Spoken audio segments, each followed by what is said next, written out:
মাজারকে কেন্দ্র করে আমাদের বাংলাদেশে ঐতিহ্যগতভাবে অনেক শরিয়া বিরোধী, অনইসলামিক, দেশ বিরোধী এবং দেশের সামাজিকতা বিরোধী অনেক কার্যকলাপ হয় বলে আমরা জানি। প্রায় অনেক মাজারেই বিভিন্ন মাদক সহ অন্যান্য এই সকল জাতীয় কার্যক্রমেরও ব্যাপক কথা শোনা যায়। সেই বিষয়ে হেফাজতে ইসলাম দেশকে এবং প্রশাসনকে সবসময়ই বলে থাকে এবং আজও আমরা বলছি যে এই বিষয়ে প্রশাসন যেন যথাযথ পদক্ষেপ গ্রহণ করে।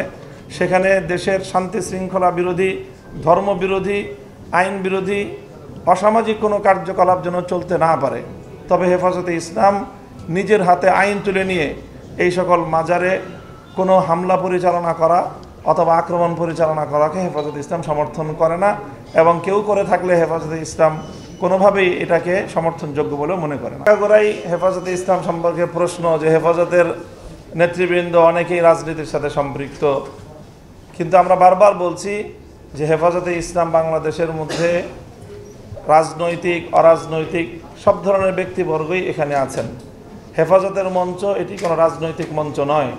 হেফাজতে ইসলাম বাংলাদেশের মধ্যে অনেকগুলো রাজনৈতিক সংগঠনের শীর্ষ নেতৃবৃন্দ এখানে হেফাজতের বিভিন্ন দায়িত্বে তারা রয়েছেন। কাজেই তারা তাদের যার যার দলীয় পরিচয়ে, রাজনৈতিক দলীয় পরিচয়ে তারা রাজনীতি করেন। তাদের রাজনৈতিক বক্তব্য, তাদের রাজনৈতিক এজেন্ডা, তাদের রাজনৈতিক কর্মসূচি এটা কখনোই হেফাজত ওন করবে না।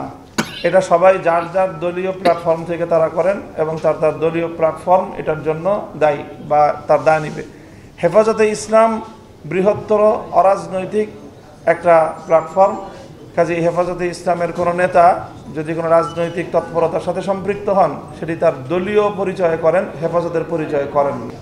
যে হেফাজতে ইসলাম বাংলাদেশের সকল ধর্মপ্রাণ মানুষের আস্থার ঠিকানা। হেফাজতে ইসলাম বাংলাদেশ সরাসরি কখনোই কোনো রাজনৈতিক সিদ্ধান্ত অথবা রাজনীতি তৎপরতার সাথে, বিশেষ করে দলীয় রাজনীতির সাথে হেফাজতের কোনো সাংগঠনিক সংশ্লিষ্টতা নেই। কাজেই হেফাজতে ইসলাম তার নিজস্ব প্ল্যাটফর্ম থেকে কোনো রাজনৈতিক দলীয় কর্মসূচির সাথে কোনোভাবেই সম্পৃক্ত না। কাজেই সেই হিসাবে নির্বাচনী নিজস্ব কোনো তৎপরতা, কোনো জোট অথবা কোনো অ্যালায়েন্স করা হেফাজতে ইসলাম বাংলাদেশের মৌলিক নীতিমালার পরিপন্থী। কাজেই সেটা করার সুযোগ হেফাজতে ইসলাম বাংলাদেশের পক্ষ থেকে নেই। আমাদের আমিরে হেফাজত আল্লামা শাহ মুহিবুল্লাহ বাবুনগরী, তিনি শুধু হেফাজতে ইসলাম বাংলাদেশের আমির নন, তিনি বাংলাদেশের বর্ষিয়ান এবং সর্বশ্রেষ্ঠ একেবারে শীর্ষ আলেমে দ্বীন। আমরা বাংলাদেশের এখন শীর্ষ আলেম হিসেবে হেফাজতের আমিরকে আমরা জানি। কাজেই তিনি তার ধর্মীয় জায়গা থেকে তিনি বাংলাদেশের প্রায় শতবর্ষী শিক্ষা প্রতিষ্ঠান জামে আজিজুল উলুম বাবুনগর মাদ্রাসার মহাপরিচালক এবং বাংলাদেশের সকল ধর্মীয় স্কলারদের তিনি শিক্ষক পর্যায়ের ব্যক্তিত্ব। কাজেই তিনি তার মুরব্বী হিসাবে জায়গা থেকে সবসময় ধর্মীয় দিক নির্দেশনা দিয়ে থাকেন। কাজেই সেই হিসাবে বিভিন্ন ইসলামিক বিষয়ে ওনার পক্ষ থেকে মতামত এবং বক্তব্য আসে এবং আসাটা ওনার ব্যক্তিগত ধর্মীয় অভিভাবকত্বের জায়গার সাথে খুবই প্রয়োজনীয় একটি বিষয়।